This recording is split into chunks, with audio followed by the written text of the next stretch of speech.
This one gets a bit goofy.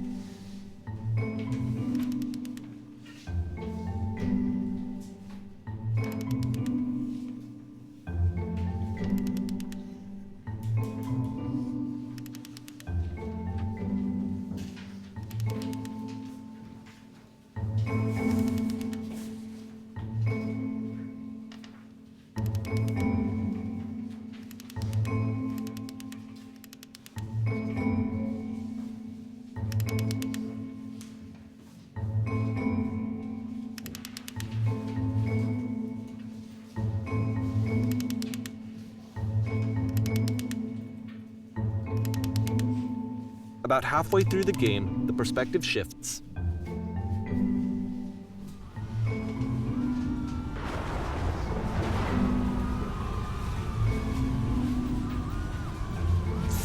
And you play as the teacher. And suddenly, you discover that your teacher is just as bigoted and afraid as you are. Oh, and also you can move around the classroom now.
I fell pretty hard for this one. I feel like it's one of the most relatable experiences that you can have. To assume that some other person is perfect and totally fulfilled in every way, and completely miss all of the little flaws that make them painfully human. I think about this game a lot these days.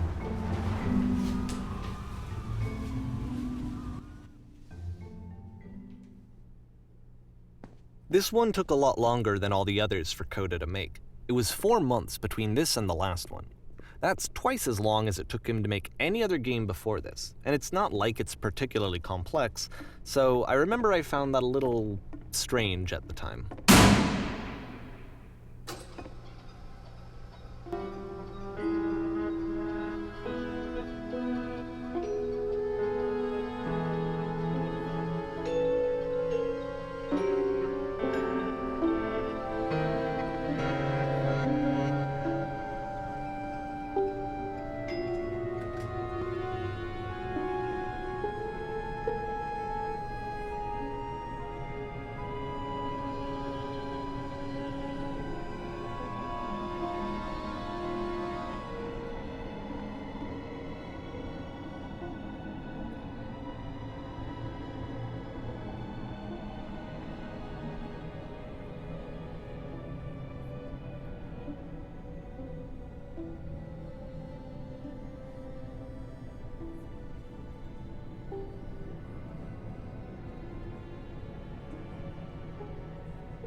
The game ends with this eerie premonition of what's going to happen next in Coda's life. The solution to social anxiety, to fears of having to perform and having to chase success, the answer for Coda is to withdraw, to hide himself away. Which is what leads to scenarios like the stairs that slowed you down several games ago, where it just becomes harder and harder to access Coda's inner landscape because he keeps retreating. He just keeps backing away from possible connections to anyone other than himself. And to be honest, I didn't consider it very healthy when I first played this game. You know, it looked to me like he was trying to justify the idea of just disconnecting yourself from the world. And that wasn't what I wanted for him or for his games. Because I feel like a lot of his games are inviting me to connect with this person, to bring him closer. But what can you do? After this, Coda went off and took another 5 months to make a new game.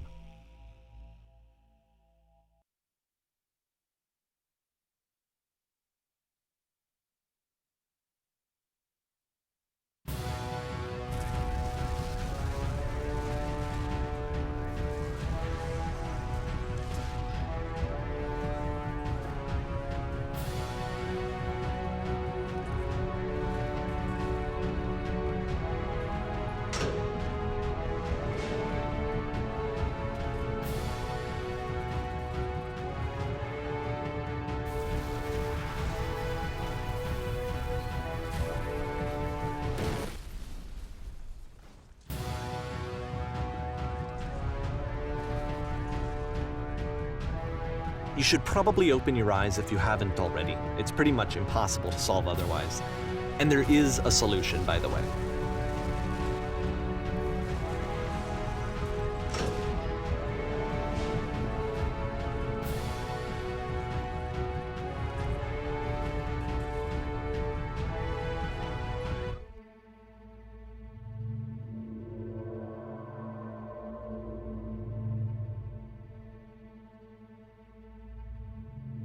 Like I said, I was getting concerned.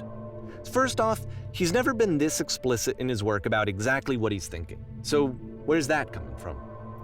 But then even weirder, his work has potentially stopped being an outlet for him. Not like he's having trouble iterating on ideas, but he literally just can't think of new ideas anymore. And in person, he was being a lot more distant than usual. Like, you know how sometimes a person will just deflect anything that you say in order to keep themselves disconnected all the time? It was that kind of thing. Here was the point in my relationship with Coda where I really started to wonder if he needed my help in some way. His games are going to get more desperate from here on out. After this game, it's almost 6 months before he finishes something new.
If the last game featured Coda talking explicitly about his creative frustrations, this one turns it up to 11.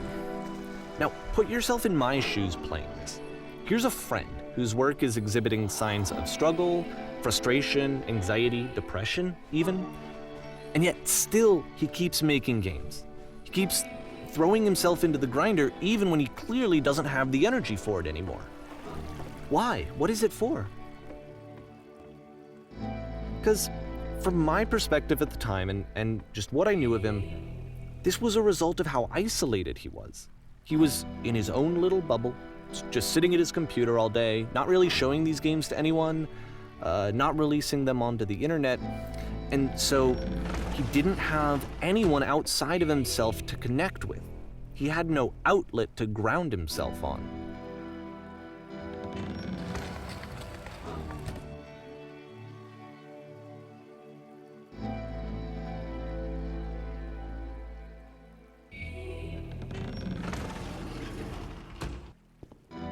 You can't talk yourself out of loneliness.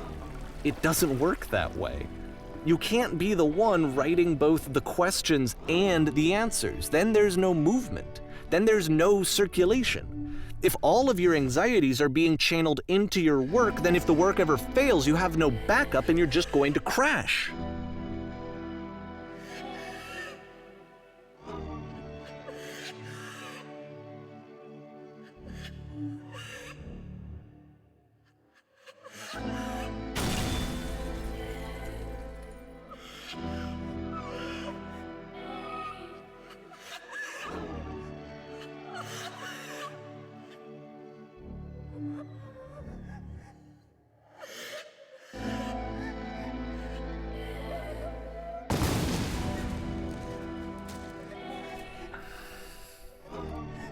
Seeing this game at the time that he made it, it looked really unhealthy to me. I was watching him do this to himself, and I hated it. I hated seeing him so trapped. It's like, video games are not worth this amount of suffering. This is someone I really cared about, and I used to get so much joy out of seeing him create. For him to suddenly become angry and frustrated like this, it was the worst thing for me.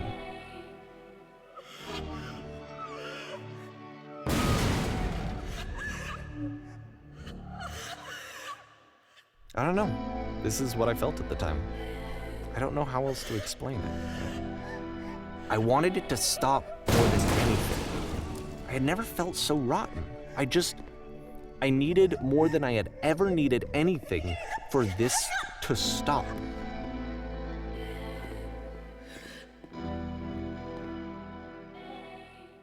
But it didn't stop.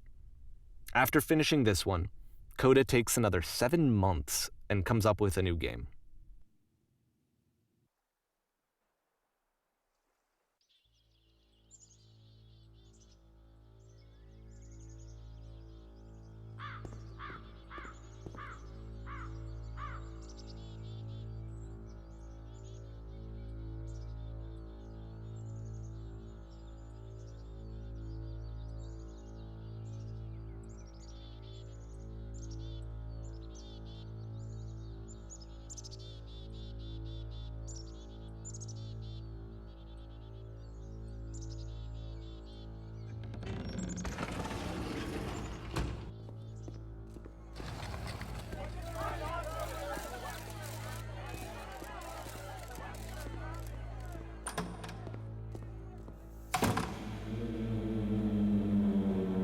And of course, it's the machine.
So now the work is becoming self-destructive. And I'll tell you, at the time that I first played this game, shortly after he made it, here's what I'm thinking to myself. I'm thinking that code is stuck in his own head, and that it's having a very negative effect on him, and that all he needs to do is just start showing his work to people, to get some actual feedback on his games. It might get him out of isolation. And so, as I'm thinking this, I realize that I could be the one to initiate it. Because it would never occur to Coda to start actively soliciting feedback, so what if I did it for it? If he could see the difference it would make to have more actual conversations with other human beings, would that bring him out of his mental spiral? Would it give him confidence in himself? Would it bring meaning back into his work?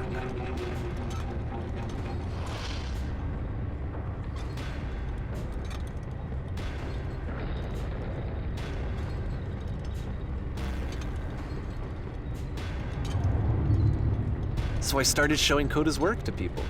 I took this one, and the islands which you just played, the theater, the notes, the house cleaning game, and some of the prison escape games. I brought them to people that I knew and trusted. I asked their opinions. And the great part is that they really loved his games. You know, the point of it all was just to give him some external reference point, but they genuinely loved his work. There was nothing for him to be afraid of.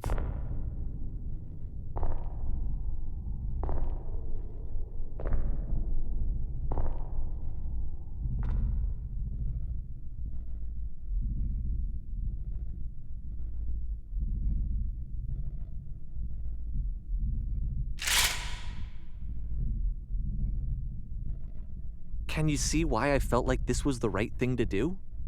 Because it's the thing that I always feel like I need, to be told that my work is good, that I am good. When someone really connects with a thing that I've made, when they see themselves purely in my work, there's nothing that feels better.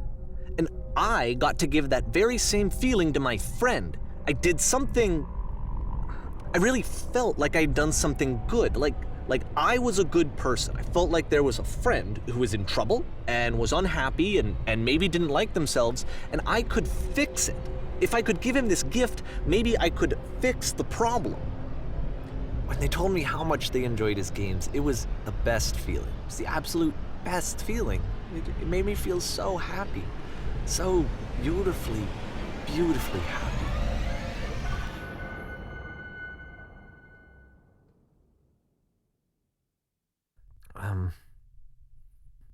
So anyway, Coda finishes this game, and then really he just kind of takes off for a while. So this is June of 2011, and I didn't hear anything from him for several weeks, I guess. And so out of nowhere, one day I get an email, and it's got a private link to a new game of Coda's. This one is called The Tower, and to my knowledge, it's the last game that Coda ever made. So let's take a look.